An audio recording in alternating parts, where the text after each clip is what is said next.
Hi, I'm Dominique Morris. I'm coming on today because we're going to talk about the hallway bureaucracy, accountability under the color of law. The cold reality of cold law. Good morning, everyone. I'm here before you today not just as a concerned citizen and not just as a certified advocate, but as a witness to a profound, dangerous breakdown in the system that is supposed to protect our civil rights. We're taught to believe that our federal law enforcement agencies operate with the highest standards of precision, integrity, and honor. We are led to believe that when the immense power of the federal government is deployed, it is done so with absolute certainty. But what happens when that power goes terribly wrong? What happens when the federal agents armed with the authority of the United States government sweep into a community like Ellis County, Grand Prairie, and execute a warrant and pick up the wrong person? That is a severe deprivation of liberty. It is a violation of the Fourth Amendment of the United States Constitution. It is a crisis of operational integrity. But as shocking as the mistake itself is, what is even more terrifying is what happens when you try to hold them accountable. What happens when you walk into their office and ask for awareness? See, the hot potato gameplay on May 18th, 2026, I went directly to the U.S. Marshal Service to demand accountability for the operational failure. I went expecting professionalism. I went expecting a formal, serious investigation into how a human being could be wrongfully seized under their watch. Instead, what I witnessed was a masterpiece in bureaucratic evasion, a game of jurisdictional hot potato. Two U.S. Marshals, uh, Superior Deputy Ebert, badge number 30090, and Deputy Bond, badge number 32557. Two U.S. Marshals looked at a systematic failure, looked at a blatant violation of citizens' constitutional rights, and decided it wasn't their problem.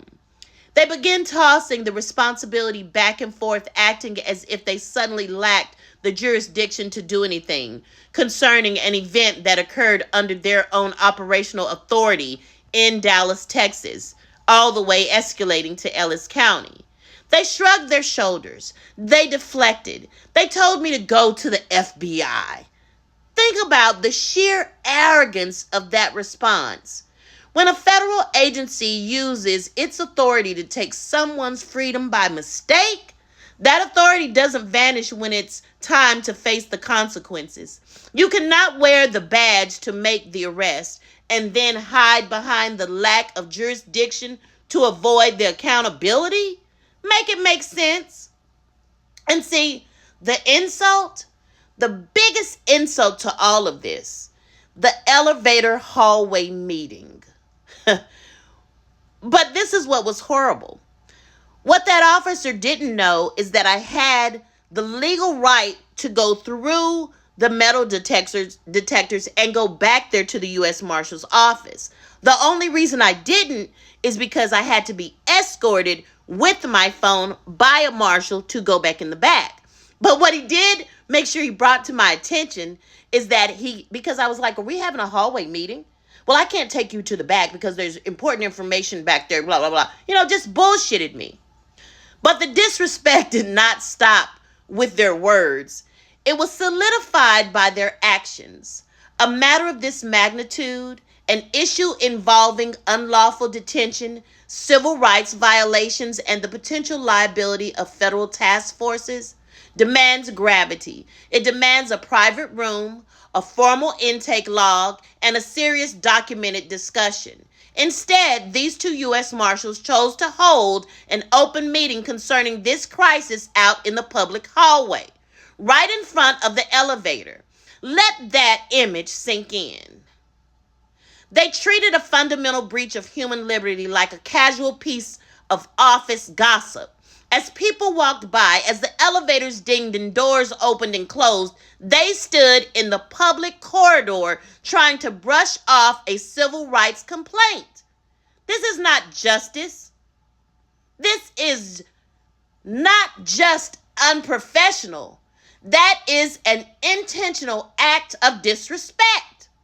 It was a calculated attempt to minimize the severity of their failure. By refusing to bring this matter into an office, by refusing to afford it the dignity of a formal administrative review, they tried to treat constitutional crisis like a minor inconvenience. They wanted to make me feel small. They wanted to make the issue feel insignificant. But I'm here today to tell them it did not work. Oh, it did not work.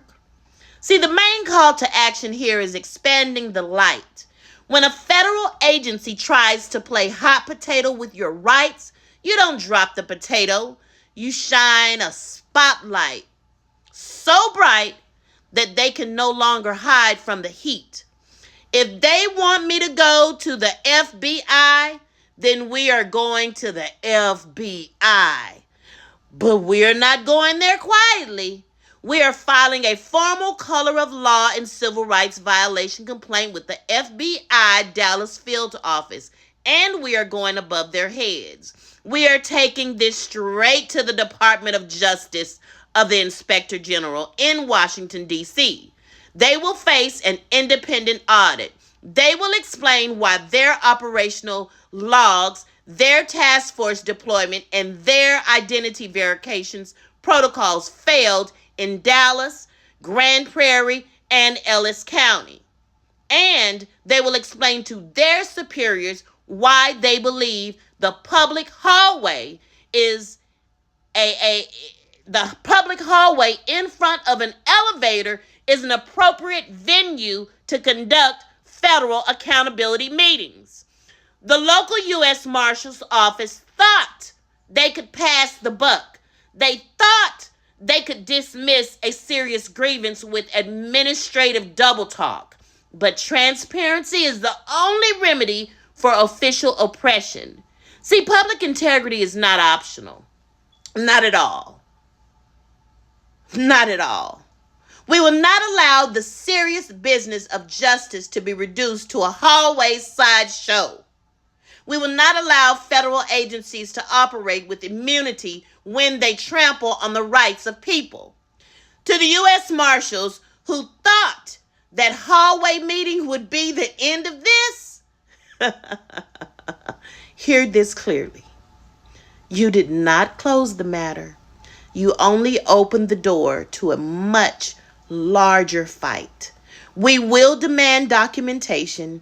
We will demand a review of the North Texas Fugitive Task Force, and we will ensure that every single agency involved from Ellis County to Grand Prairie to Dallas,